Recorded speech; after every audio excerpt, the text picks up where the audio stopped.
YouTube, what is up with y'all today? We got the spiders just going in on my. Where's this cobweb, yo?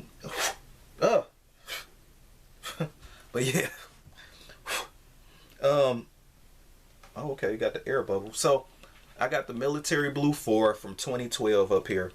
Now I got a lived in test, man. Tell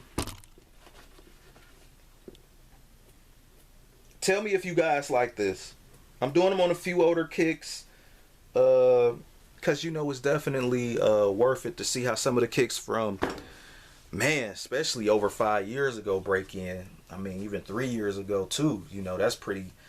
Go check out my other one too. With the Uptempo 95. The Uptempo 95 joint. That's just a 2-week wear version. Obviously, because I didn't have that sneaker that long. But these, I bought them in the summertime of 2012, and this when Kanye dropped the Solar.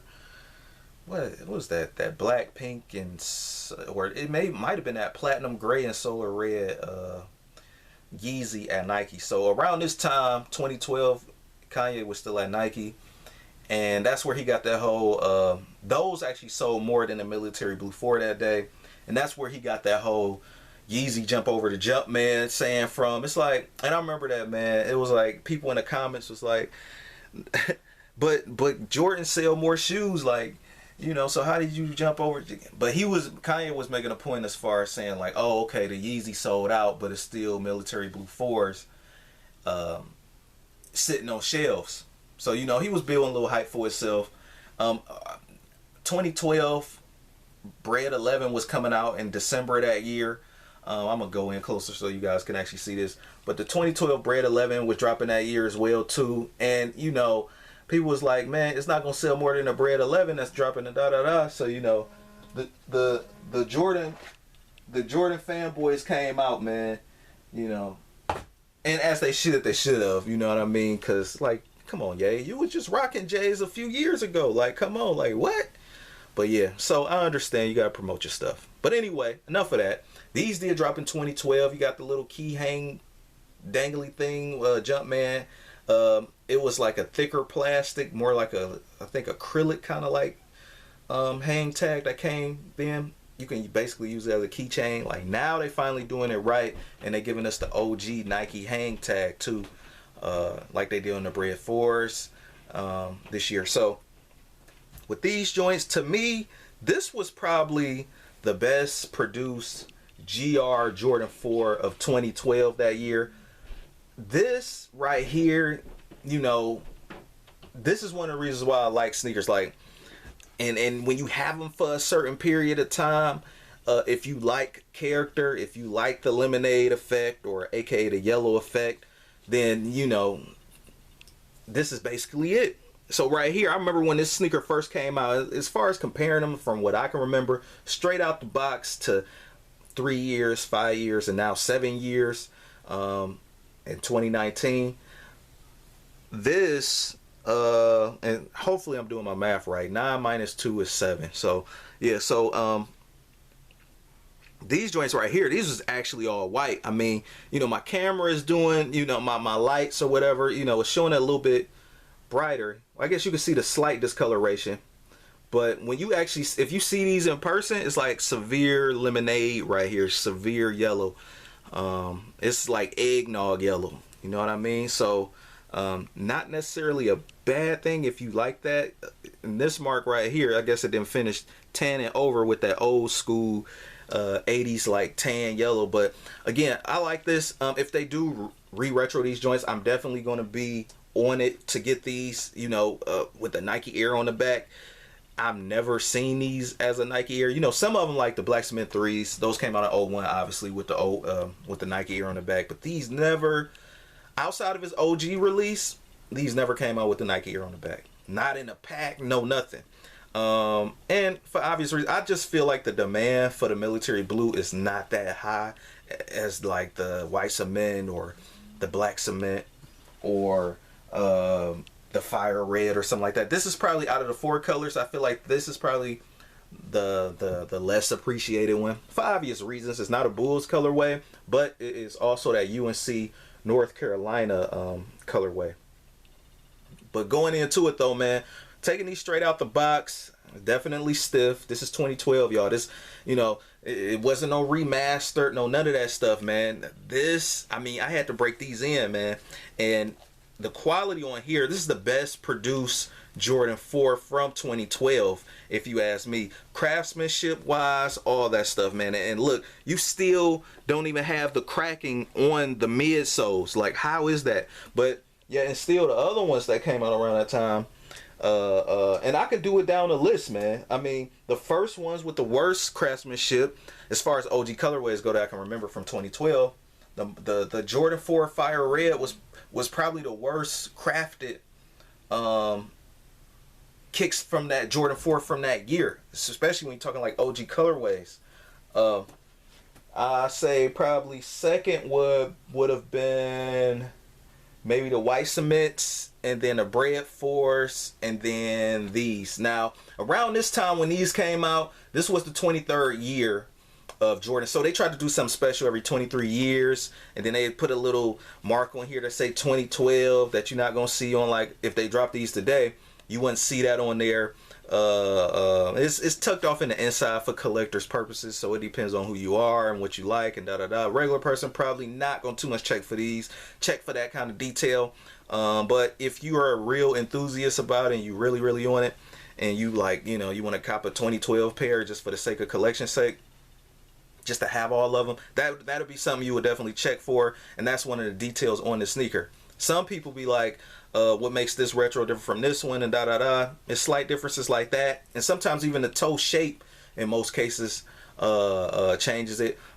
Me, you know, I'm not too hung up on the toe shape that much because I understand the bulkiness of a basketball sneaker. Now I would appreciate more of a slope, but you know, beggars can't be choosers. But when they drop these again, definitely fly in flames. I think it would be. Hopefully the new retro would have better quality than this one, and you know the comparisons are going to be coming out. So again, we had the stiff insoles for the 2012 when we first got them out the box. Around year 3 and 5, they start breaking in. Again, it goes down to how often you wear the sneakers, but for me personally, I wear mine casually. We say roughly 2 times a week at the most, cycling through the kicks, maybe 3 if I'm really like feeling it. But wearing it again and again, you know, you got your own significant footprint. Obviously, you get more of that. The comfort, it does start breaking in, or at least around that time, around that 3-year, 5-year period time I can remember, it was already broken in. Even before that, it was broken in. So it necessarily doesn't take that long to break in, but I'm just giving you guys on the chart, on the scale throughout the years, how I remember this sneaker as far as wearing it. Now, as far as year 7 go, the Jordan 4s from 2012 basically feel like, you know, more comfortable, more like house shoes.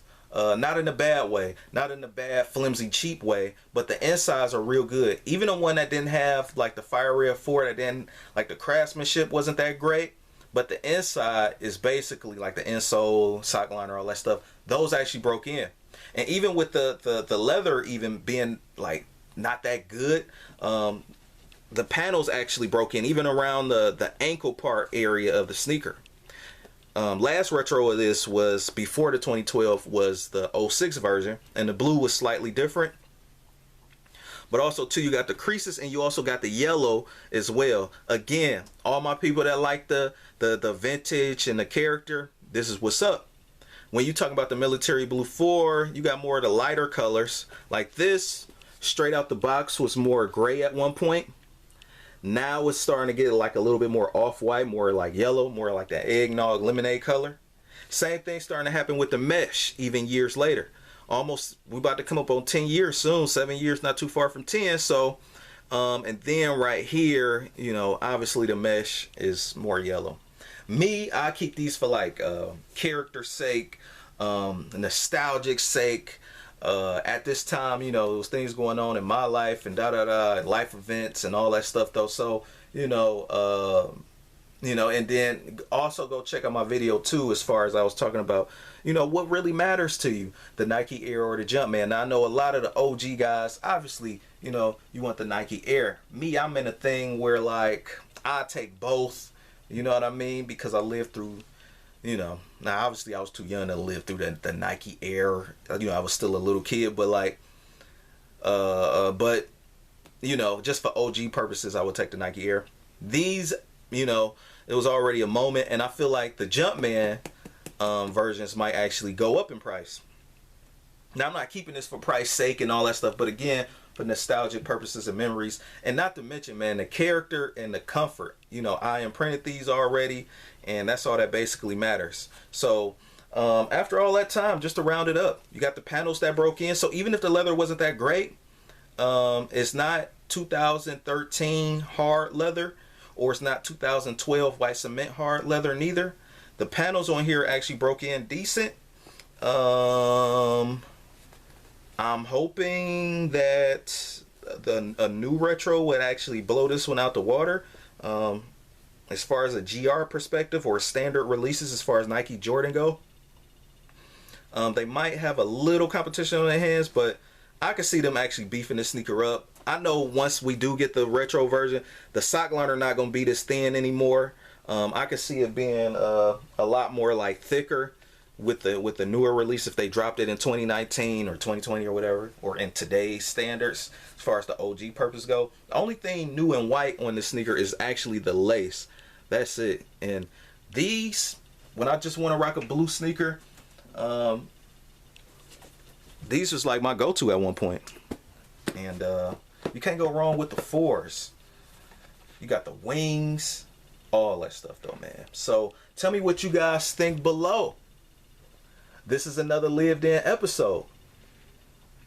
And this is typical of most sneakers. You know, sometimes the upper never break in, or it might take longer. But the insides obviously break in because the insoles, obviously because you're wearing them and stuff. But the insoles on these actually broke in kind of quick. And again, around this time, if you still got them later, you know, over 5 years especially, like comfort is there. It's like it's an imprint you can't even pay for. You know what I mean? You know, like you would have to search low and high. So when you if you do buy a used version of these, you take the risk of, you know, you can switch out the insole and kind of like restart or whatever. But you know, as far as wear on the outside, it won't matter too much as far as like breaking in. But yeah, man, definitely high on the chart as far as comfort go once you break them in. So, you know, if you rocking these again, it's just because, you know, you rocking them for looks and comfort now versus just being for looks and they hurting your feet and you walking all around the mall all day and these is not working. So back then, these wasn't the business to walk around in all day. They would hurt. So rate, comment, and subscribe. This Nail Goodfella Nail. I got more content on the way. Peace.